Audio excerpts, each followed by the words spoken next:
Coming up on DC News Now this morning, police still looking for the suspect after a nightclub shooting killed a man and injured 3 others Saturday. Yeah, we'll update you on where the investigation stands this morning. The DMV continues to deal with storm damage caused by Ophelia. An update on what crews are doing to get people in the region back on their feet. Jackie? Yeah, good morning. Thankfully, Ophelia is out of here, but we're still tracking the cloud cover as well as a chance for a few of those spot sprinkles out there today. I'll have more details. We'll get towards the rest of our work week forecast coming up. And the Commanders got their first loss of the season in convincing fashion. A look at how they hope to get on the right track after losing to Buffalo. The station covering all of the DMV. This is DC News Now. All right, time right now is 7 o'clock on this Monday morning. Taking a live look at the White House this morning. It looks really pretty on what is now kind of the first Monday of fall today. Good morning to you. Thanks for joining us. I'm Corey James. And I'm Shanika Grimshaw in for Tanaya Wright. I'll be tracking your morning commute and here at the desk, of course, with Corey. But first, we're going to get to you, Jackie, and talk about this weather. Yes. Yeah. And that's it. Yeah, that's all. That's it and that's all. Yeah, I meant just talking about the weather this past weekend. It was dreary, it was rainy, it was windy with Ophelia pushing in. Now today, still a bit damp as people are heading out this morning, but at least it's not nearly as wet as what we saw over the weekend. So that low continues to track its way farther off towards our north and east, but we are seeing a few sprinkles, although the radar is having a tough time picking up on those light sprinkles or that drizzle. So again, you may need the rain gear before you step out the door. Just make sure you have it just in case. Visibility out there this morning down to about a mile or less. Cumberland, Kaiser, and parts of West Virginia and even western Maryland seeing very low visibility right now, but that fog should lift out over the next couple of hours. Temperatures right now upper 50s to low 60s, and then later on today, we'll see those temperatures only bouncing back into the upper 60s to low 70s. Low 70s mainly farther south, but for the rest of that morning commute, we're still looking at the cloud cover and those temperatures varying into the 60s for much of the region. I'll have more details in the rest of that 7-day forecast coming up, but Shanika's here with the all-important look at those roadways. How's traffic? All right, so we're back over the Woodrow Wilson Bridge. It looks like things are moving now. Earlier, we were seeing a crash, and that was to the left, but it looks like they did reopen that roadway. You're still a bit slow. You're dealing with lingering delays out of Prince George's County right before the bridge.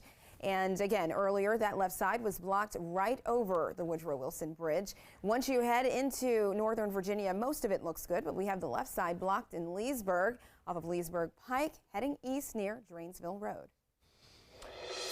All right, time right now is 7:02. Police are looking for a suspect who opened fire at a D.C. nightclub over the weekend.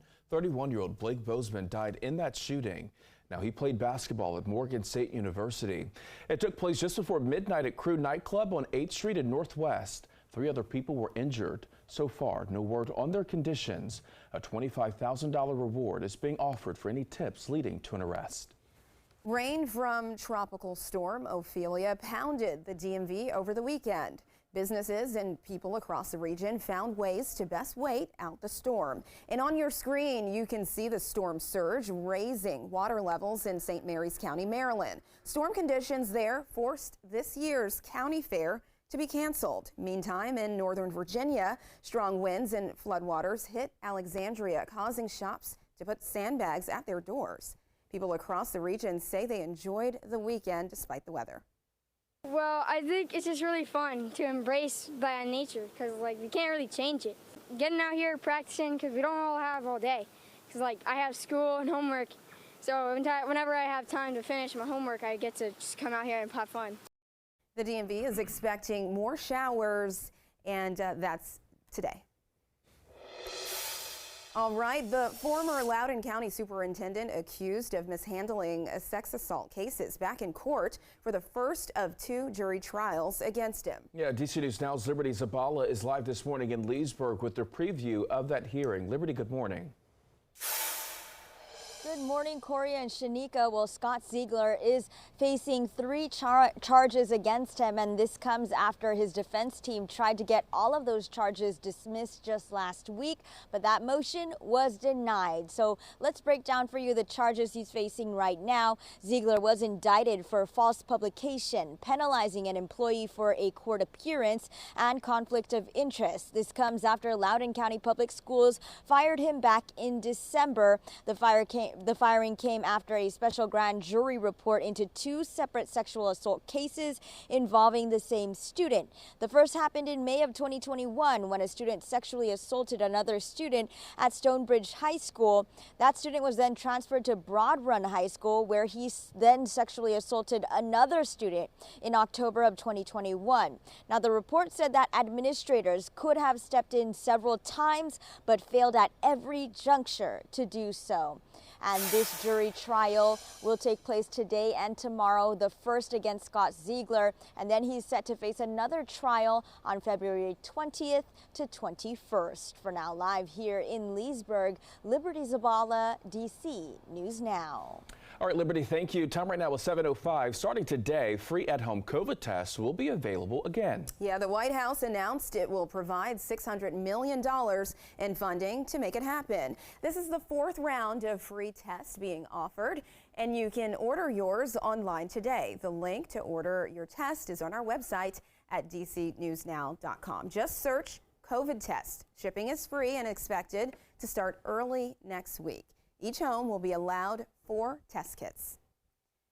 The writers' strike could be ending soon after union leaders reached a tentative deal with the Hollywood studios yesterday. The agreement involves a 3-year contract. It must be approved by the Guild before the strike officially ends. Guild members took to social media to announce that the strike is not over, but picketing was to be suspended immediately.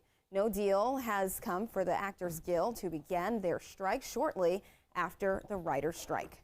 All right, lawmakers on Capitol Hill, they're working to avoid a government shutdown. Congress has until Sunday to get a deal signed by the president. Now, if that does not happen, hundreds of thousands of non-essential federal employees will not get paid.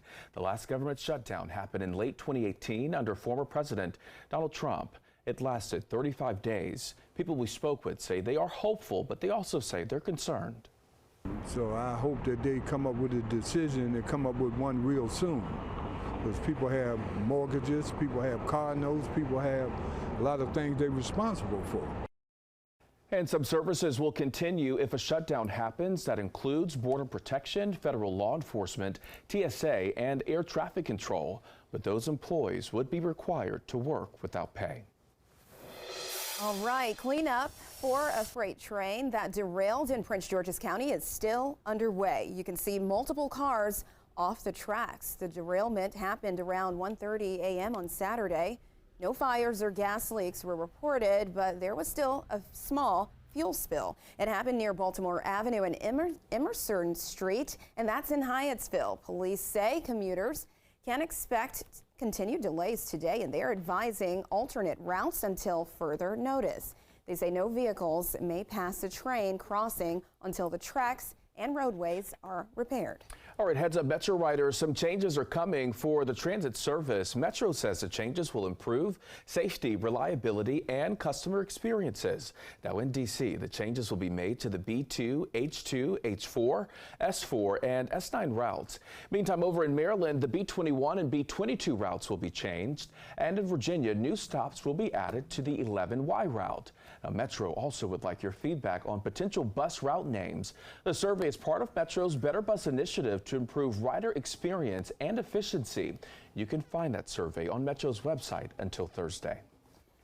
And Virginia State Police are investigating a fatal crash in Fairfax County. Police say it happened around 9:15 last night as they responded to calls of a man being hit by a vehicle on northbound I-495 Service Road 4 exit 50.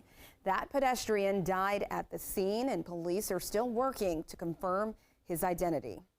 And a report from Carfax out of Virginia is warning drivers that fall is the most dangerous season for car accidents. They say daylight hours means more driving in the dark. Slick surfaces also contribute to crashes, as wet leaves on the road can be as slippery as ice. It's also mating season for deer, and many drivers experience more run-ins with the animals. So here's some ways for drivers to prepare themselves. Slow down and pay attention, and put space between you and other drivers. Keep an eye on your tires. Sudden temperature drops can make tires lose pressure. Check your car battery. Cold weather can reduce your battery's power, meaning it could fail. Your time right now is 7:09 on this Monday morning. A new report from the American Jewish Committee found the number of anti-Semitic crimes increased across Maryland by 60% last year. This was compared to 2021. Now, this is a letter from Blair High School. Parents received it last Friday. School officials, they informed them of students who recorded themselves allegedly making an anti-Semitic salute. This happened about a month after someone spray painted a black swastika and a palm tree under the Josiah Henson Parkway pedestrian tunnel. It comes from people who are just simply ignorant. You know, I wish I could say I was surprised, but I'm not. And authorities say there were nearly 80 similar cases last year. The American Jewish Committee finds about 40% of American Jews feel less secure than they did a year ago. And in Maryland, for the second time ever, surgeons successfully transplanted a pig's heart into a dying man in hopes of saving his life.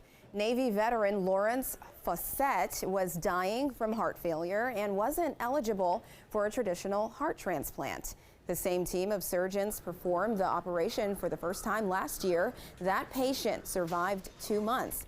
Fawcett says he knows the risks, but the transplant buys him more time with his loved ones. I will fight tooth and nail for every breath I can take to stay with all of them longer. But realistically, this is still an early stage learning process, and I have to be ready to accept whatever outcome we end up at. Doctors say they're thrilled with the results, but the next few weeks will be crucial to recovery.